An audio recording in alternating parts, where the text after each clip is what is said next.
জীবনের কোনো পরিস্থিতিতে যদি এই দৃশ্যটা আপনার সামনে আসে যে আপনি যাদের থেকে সাপোর্ট পাওয়ার আশা রাখার পরও সাপোর্ট পাচ্ছেন না, আপনরাই দূরে সরে যাচ্ছে, মনে রাখবেন আপনার আল্লাহ আপনার উপর দয়া করা শুরু করেছেন। সুবহানাল্লাহ। ওই বিপদ থেকে আপনি যাদের সাপোর্ট নিয়ে উঠতে চাচ্ছেন, রব চাচ্ছেন আপনাকে কেউ না করুক সাপোর্ট, আপনার আল্লাহই স্বয়ং আপনাকে সাপোর্ট করতে চাচ্ছে বলেই মানুষকে দূরে সরাই দিচ্ছে। সুবহানাল্লাহ।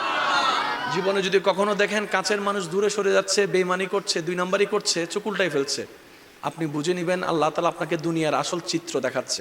আপনি যেন বুঝতে পারেন আপনার আপন বলতে আল্লাহ ছাড়া, আপনার আপন বলতে আপনার নবী ছাড়া আসলে আর কেউ নাই, আসলে কেউ নাই, আসলে কেউ নাই। আপনার ভালোবাসার অধিকার পাওয়ার একমাত্র আল্লাহর আছে, স্রষ্টা হিসেবে নবীর আছে। আপনার উম্মত হিসেবে আপনি ভালোবাসবেন আপনার নবীকে, আপনি আল্লাহকে ভালোবাসবেন, আপনার নবীকে ভালোবাসবেন। এই বুঝটা দেওয়ার জন্য আল্লাহ অনেক সময় দুনিয়ার এই বাস্তবতা আমাদের সামনে এনে দেয়। অনেক ভাই বোন, ভাই ভাই এমনও আছে মানুষের কথার ফাঁদে পড়ে, ভুল বোঝাবুঝির কারণে কিংবা মেজাজ গরম থাকার কারণে, দুই চারটা কথার শিকার হওয়ার কারণে হয়তো কোনো একটা সময় দূরত্ব হয়েছে, কিন্তু এখন একজন আরেকজনের সাথে মিলতে চায়, বসতে চায়। ওনাদের মাথায়ও চলে আসছে বাঁচবো আর কয়দিন, বুড়া তো হয়ে গেছে, কিন্তু ভাইকে এখনো বুকে জড়াতে পারলাম না, অনেক দিন হয়ে গেল। বড় ভাইয়ের মনও সে তৃষ্ণা থাকে, ছোট ভাইয়ের মনও সে আকাঙ্ক্ষা থাকে, কিন্তু অনেক দিনের দূরত্বতার কারণে, লজ্জাবোধের কারণে তারা মিলতে পারে না।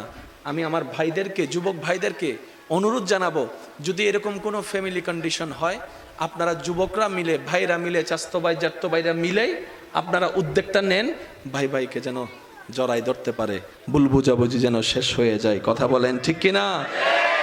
বান্দা বান্দাকে মিলানোর কাজ করবে, আল্লাহ সেটা দেখে গুনাহ মাফ করে দিবে।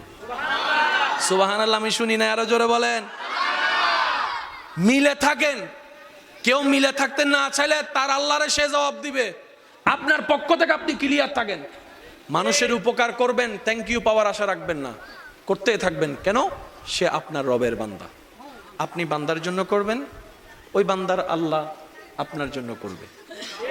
আমরা অনেক সময় বলি তার এত উপকার করছি, সে আমার সাথে ডাইরেক্ট চোখ উল্টাই ফেলছে।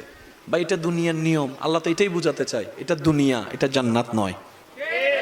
আল্লাহর কাছে সবসময় একটা ফরিয়াদ করবেন, আল্লাহ তুমি আমাকে যতদিন ইচ্ছা এই দুনিয়ায় রাখিও, কিন্তু সে থাকাটা যেন তোমার পছন্দের হয়। আল্লাহ যতদিন আমার নিঃশ্বাস চলবে, সেই নিঃশ্বাসটা যেন তোমার পছন্দের সময় কাটে। আল্লাহ আমাকে তুমি যতদিন রাখবা সুস্থভাবে রেখিও, অসুস্থ বানিয়ে কারো উপর যেন আমাকে বোঝা না হতে হয়। কারণ অসুস্থ হলে অনেক সময় আপনরা পর্যন্ত ভর মনে করে। প্রস্রাব পায়খানা যখন অসুস্থতার কারণে বিছানায় করা লাগে, মানুষ ঘেন্না করে, এই ঘেন্নাটা দেখে রুগীরও নিজের অস্বস্তি বোধ হয়। কথা বলেন ঠিক কিনা? আল্লাহ আমি যেন সুস্থ থাকতে থাকতে ঈমান